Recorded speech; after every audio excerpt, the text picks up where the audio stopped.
There are three sights that we must grab a hold of if we're going to understand how to operate in the now. Number one, you must understand hindsight. Hindsight means you can look back at a thing and gain understanding.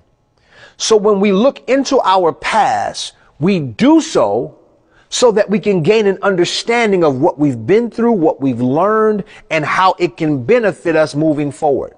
So hindsight is for reference.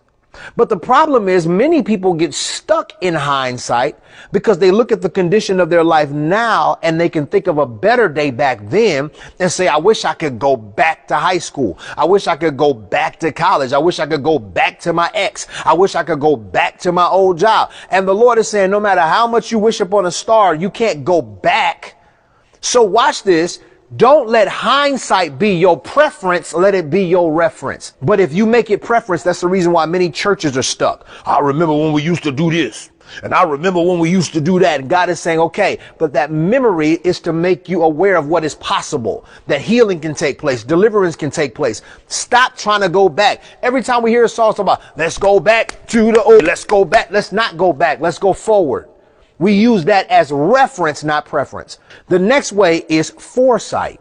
Foresight means you can see into the future. You're able to predict with accuracy what is to come. Sometimes it's not based on the Holy Spirit. It can be someone that recognizes patterns, someone that recognizes statistics, ratios, environments. They have experience and education to properly calculate the probable possibilities and outcomes. But then you have those who are prophetically gifted. They can see, they can sense, they can discern. Here's the issue. There are some that are so obsessed with the prophetic or the foresight that they're not taking care of what they need to be doing at the moment because they're so obsessed with what is God about to do. I've seen some churches who are stuck on the past, but I see some ministries that are so obsessed with prophecy, all they want to talk about is the future. God is saying hindsight is for reference, not preference.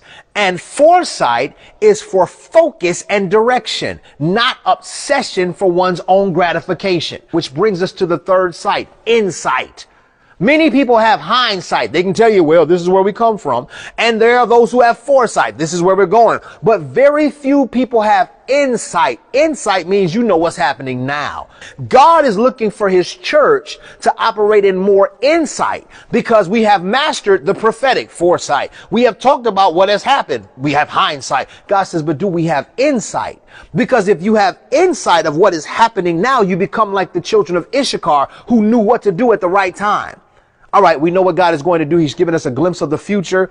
He spoke to us and he says he's going to double everything. By the month of November, we are going to say what just happened. That's how blessed we're going to be.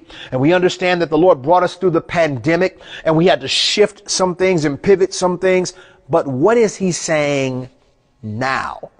How do we take what we learned and use it now? How do we take the future prophetic and help us to navigate the now? God will show you the future so you'll know what to do right now. God will help you understand the past so you'll know what to do right now. I am telling you, we have got to gravitate to the now. We have to navigate the now. Lord, I want to be effective. Lord, I want you to use me. God, I want you to give me clarity with my hindsight so I know why I went through it. I know what I can learn. I can understand why this was good and that was bad. It all benefits me. I want you to give me foresight, Lord.